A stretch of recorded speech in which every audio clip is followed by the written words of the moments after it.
Good evening once again to all of you wonderful people on social media. We're glad to have you again. We say thanks for taking your time off your busy schedule to come and be with us on this Tuesday evening at 6 p.m. Eastern Time. So we say thank you. We really appreciate you.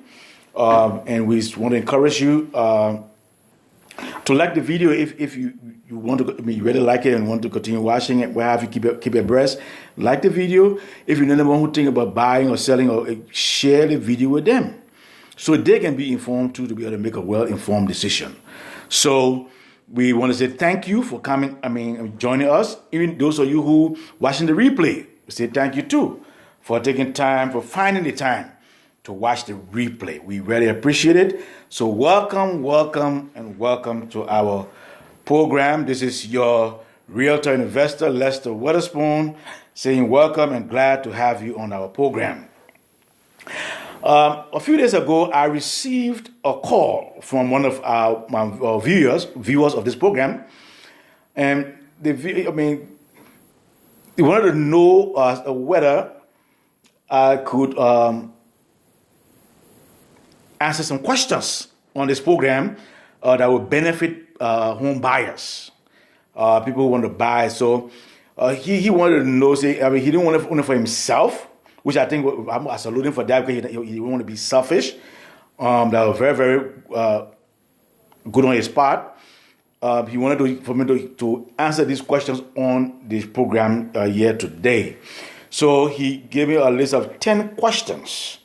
And I told him, okay, I have no problem with that. I will use today's program to answer the 10 questions where as many people as possible will be able to benefit from the question. And these are all good questions, and I appreciate him very well.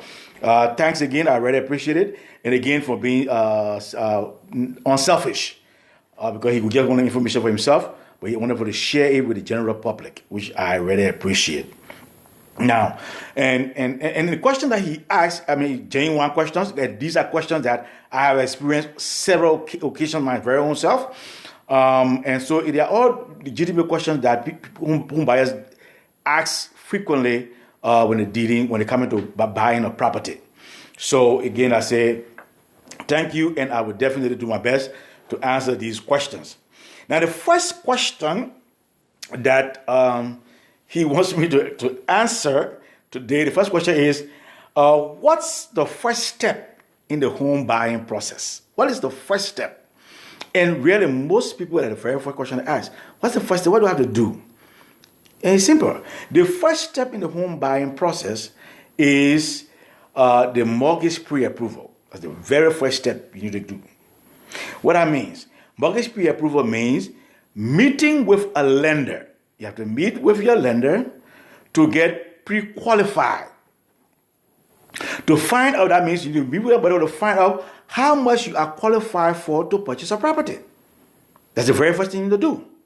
Because sometimes you may think you qualify for 600, 700,000, 500,000, but after you meet with a lender and you run all your information, you come to find out that you're not qualified for what you think you may qualify for. So it's always good to meet with a lender to do exactly what you are qualified for, how much you are qualified for the purchase.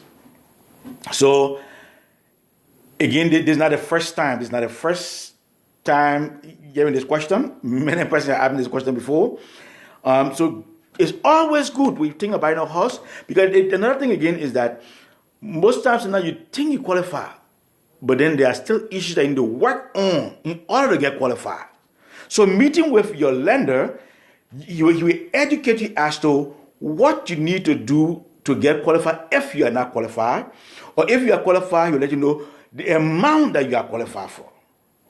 So it's always going to be before a lender. Always good when you think about buying a property, to meet with your lender, get a lender and talk with him or her to find out how much you qualify for, or if you qualify and how much you be qualified for to purchase a property. The lender will be the best person to really go in more detail break down everything. If you have any problem, we'll let you know exactly what problem you need to work on, what you need to do to carry your credit score up, and all that stuff. You educate on everything. So I encourage you, if you want to buy, think about buying. If you don't have a lender, you have a realtor, ask a realtor. Realtor can refer you to one or two lenders that you can meet with and then decide which you want to go with. It's your decision, not a realtor decision. The second question we want to talk about today is, how long does it take to buy a home? How long does the process take, the home buying process? How long does it take? I say to you this day, if there's a standard transaction, it takes about 30 to 45 days. To purchase a property, it takes about 30 to 45 days. But that's standard. Now, if you have a short sale, if there's a short sale, it takes way longer than 45 days, 30 to 45 days.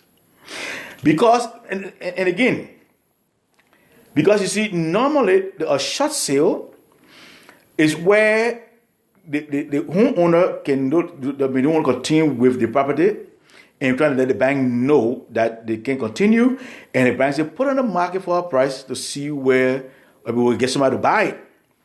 Yeah, and then so now because most times the bank will be losing because the owner cannot afford the property. So it takes time for them to finally approve whatever amount it is before they can finally close that deal. But also, if it's a short sale, a short sale that has been approved, that we call approved short sale, then most times, 9 or 10 times, it'll be something like a regular sale. We have an approved short sale. That means the bank have already approved of the amount that they are willing to accept. That amount they're willing to accept for the transaction. They have accepted, they have agreed on it. Then once anybody come and offer that price, then the already finished agreement, it will move fast. But when the bank have not approved of a price, it takes a good bit of time. So now 60, 90 days. As a matter of fact, I have a short sale deal going on right now. And we started it October, the first week of October, we got a ratified contract on that deal. And I found saying we were hoping to close by the end of this month. But the seller, let's say just straight up, that will not be because it's not an approved short sale. So they say we make it up to the end of November. So that short sale, the tentative closing date is November 30th. We may have to extend it above November 30th. We don't know. We're negotiating right now to see how best we can get it closed as soon as possible. Yeah, but again, that's how short sale work. So just praying, hoping that we can negotiate to get it closed as soon as possible. So short sale take a longer time to close. But regular standard sale will take about 30, 45 days. Definitely. Yep. And also another aspect again, if it's a cash buyer, it closes sooner than that. If it's a cash buyer. Yeah. Because you have the money to close that cash, you don't have to go through the whole mortgage process to be approved and all that stuff. You can close in 2 weeks in Virginia. In 10 days, 14 days, you can have that property closed. Yeah. So it all depends on that. So that's the second thing. So a house will take normally 30 to 45 days to close if you want to use the standard process. Now the third question it's asked me to talk about is, what does a realtor do? The thing is, and this is also another good question, because both people can say, "Oh, realtor don't do nothing," and it's not true. That is not true. The realtor is like a glue on your home buying team, because you buy a home, you need certain players on your team to buy a home. You got your realtor, one. You got to get your lender. You have to find the home inspector. They have to send in the appraisal. And you need a title company to do the closing.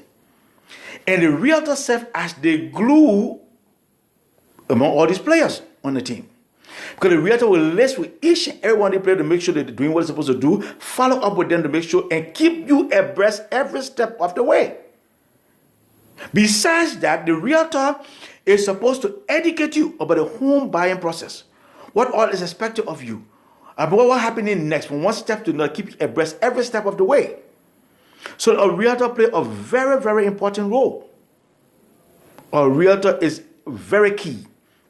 I will encourage you, especially first-time home buyers or that, any home buyer, to always get a realtor, a real professional realtor, that you can work with, that you can trust, to carry you through your home buying process, that you don't encounter many problems. Because sometimes the home buying process can be very easy and straightforward. Sometimes again, there's a lot of up and down. All depends on who you got representing you. So you're always going to get a realtor that is well qualified, professional realtor to really serve as your realtor during the home buying process. It's very, very good. Yeah, very good. It's to your advantage to do that. So always get a realtor, and you will most 9 out of 10 times your home buying process should be at least far smoother than what it could be if you do not have a realtor. So get a realtor. That's my own piece of advice to you. Always get a realtor. Now the fourth question I'd like to discuss here is, how much do I have to pay a realtor as a home buyer? How much do you have to pay as a buyer? You want to buy a home? How much do you need to pay a realtor? The answer is nothing. Zero zip as a home buyer. You say, no, Lester, you must be kidding me. It is true. You don't have to take no money out of your pocket to pay a home buyer. To pay a realtor as a home buyer. And I'll tell you why. Because you see, when a listing agent put a property on the market, he has already built in that amount that he has on the market. He has built in a fee that has been agreed by the seller to pay. So the listing agent will build in his fees, which will include compensation for the buyer agent, your agent. So he include that fee where he include his fee, which will be inclusive of the home buyer, the buying agent commission. So let's suppose the listing agent put a house on the market. He put in a listing that any agent who brings a qualified buyer to purchase this property, I will pay that agent will pay either 3%, so now they say 2.5%, or so now go down as low as 2%. So he put that in the listing. So the listing agent looking, he sees that for this property, if my buyer buys the property, the listing agent will give me 3% of the commission, the total commission. And that's how it works. So you don't have to take any money from your pocket as a buyer to pay your agent. You don't have to. You don't. No. So the answer is zero. You don't take nothing from your pocket personally to pay your agent. The listing agent will pay your agent for bringing him a qualified buyer to purchase the property. So that's how it works. Okay. So I hope that cleared the air, because I want a big question for you. How much do I have to pay you? You don't have to pay me nothing, my dear. You don't have to pay me nothing. That listing agent will pay me for bringing you to buy his property. Yeah. So that's how it works. Yeah. So the fifth question here is, what's the best advice you can give to a first-time home buyer? You see, the thing is, most first-time home buyer, when ready to buy, they go and get advice from their friends, relatives, and other co-workers to buy a house. And I'm telling them, you're treading on dangerous ground. That's not the right path as a new first-time home buyer. You need to get a professional and get professional advice. Get a professional who you can trust to educate you on the home buying process. That's my advice to you. especially as a first-time home buyer. Get a professional that you can trust, that you show is well informed, that you show that knowledgeable about the home buying process, and use that professional realtor as your agent in purchasing that property. Because as a new home buyer, you have some benefits, and the agent should be able to educate you about the benefits that you have as the first-time home buyer. Yeah, you have some credit as a first-time home buyer. You have that credit. But you need to get a good realtor who will educate you. So don't use family, friends, co-workers, people who don't know nothing about the home buying process to advise you about buying a home, especially when you're new. No, because sometimes they will tell you one thing, and it's a completely wrong thing to tell you, the complete wrong thing to tell you. And then you end up doing the wrong things. And then getting stuck in the process. Then you have a lot of ups and downs in the process. So my advice to you, especially first-time home buyers, don't just take advice from anybody. Get a professional realtor that you can trust to educate you in the home buying process.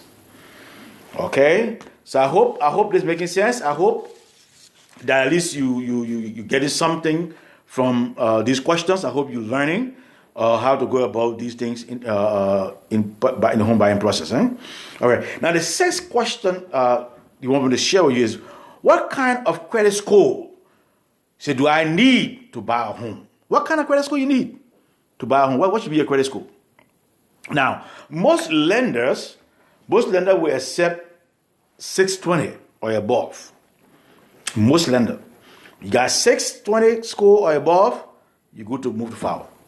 The higher the credit score is, the better chance you stand. Because 9 out of 10 times, the higher the credit score is, the better interest rate you get. You get a better interest rate because of your very good credit score. The credit score, the interest rate, get a lower interest rate for that.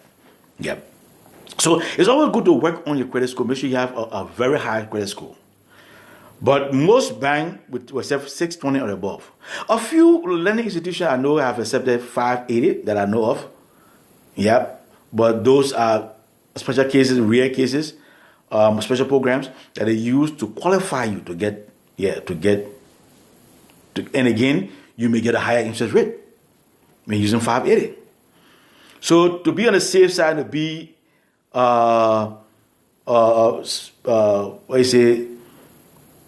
make sure that you're good to go. Make sure that everything is well. Make sure your credit score is 600 or 620 or above. Yeah, you get a good deal. So work on your credit score. And I want thing to do. If you meet with your lender, if your credit score low, he'll let you know your credit score low. He can also let you know what you need to do to improve your credit score. To put you in a better position, he let you know exactly what to do. Because sometimes you have a lot of outstanding debt. He tell you which debt you need to clear up, which debt you need to bring down, which debt, what you need to do. So get a lender, and he will educate you as to what your credit score, what you need to do to improve it, and what you need to do to make sure you maintain that credit score, even a higher credit score. So 620 is the place to be or above. It's a very comfortable zone to be there. 620 or above. All right.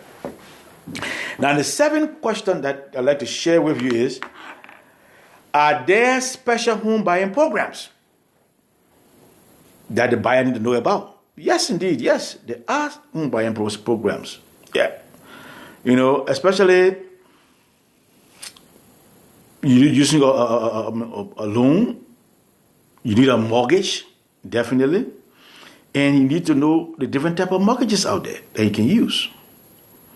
If you're in the military and you're a veteran, the veteran have the VA loan that you can benefit from. Yep. And that VA loan, it covers 100%.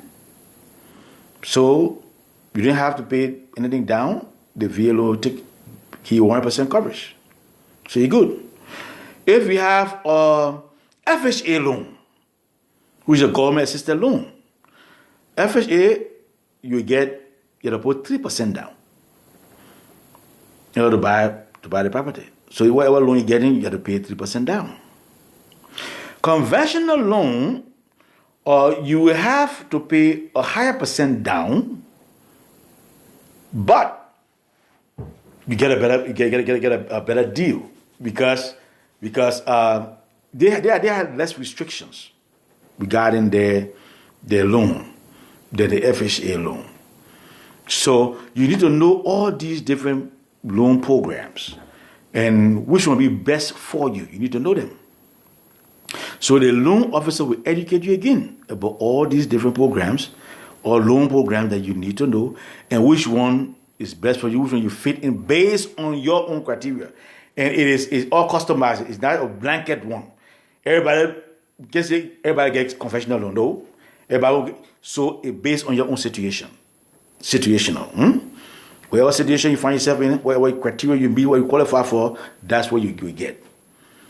So some people qualify for FHA, some people qualify for conventional, some people qualify for VA. It also based on your own circumstances.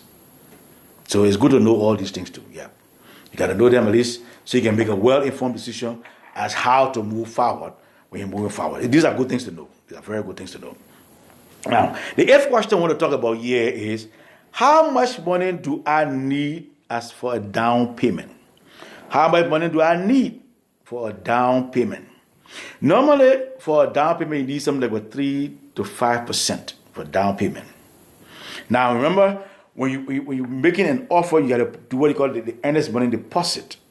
So you put the earnest money deposit down to show consideration, to show that, yes, I'm serious, I want this deal, and I'm putting this down in good faith to show that I'm serious. Yeah.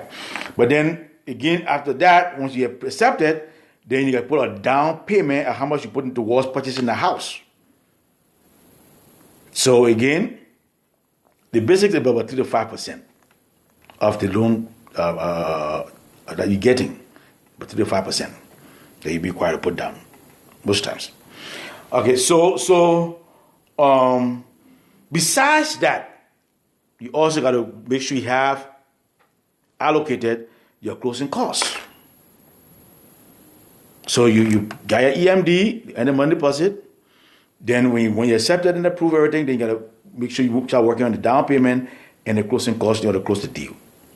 So these are all the costs you got to look into. And also you have the loan original fee too. We're going to talk about that. It's a fee that you got to pay too. Also, so that these are things you get to look at and take consideration when you are thinking about buying a property. Yeah. So the ninth question that I have that I'll attempt to answer here today is, what other fees, I've already talked about it already, what other fees are there besides the down payment? I already mentioned it already. You have the closing costs, you have the loan original fee. The loan origination fee, you have to pay that. So when you get the loan, again, they will let you know, the loan officer will let you know, sometimes maybe 2%, what it is, 2 to 4%, between 2 to 4% of the loan amount will be the loan origination fee. You have to pay that loan original fee.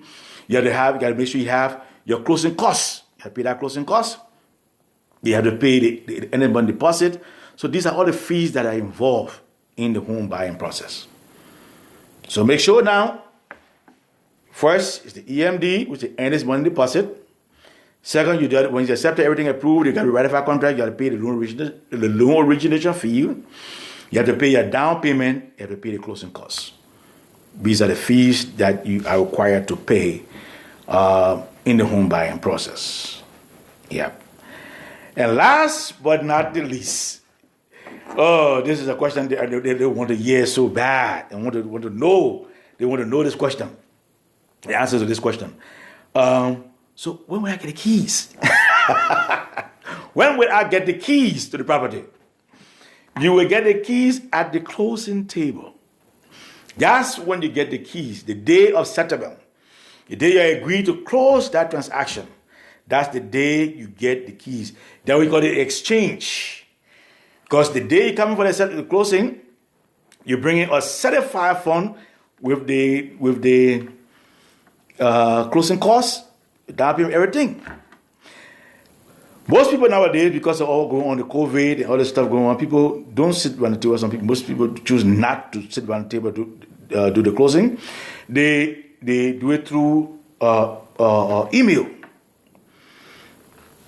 The settlement agent will email the document to the seller, email it to the buyer. And each group will review the document, sign it, send it back to the settlement agent, and the settlement agent will exchange, will put the document together, and send copy to the buyer and send copy to the seller. And then you have to negotiate how you get a key. So 9 or 10 times, the seller would normally send the key to the settlement agent, and the settlement agent will arrange and get the key to you, or can negotiate directly. Once everything is signed, can negotiate directly as to how to get the key to you. Yeah. So if normally you should get a key at the closing table. Once everything is exchanged, everything's signed, the document, both parties sign the contract, then get the key to the property. But if you're not meeting at the table to do it, the closing table, then normally they do it through an exchange where the settlement agent will send the documents to both parties, they sign it, send it back, and then either the settlement agent will send the key to the settlement agent and give it to you, or the seller will let you know how best you can get the key.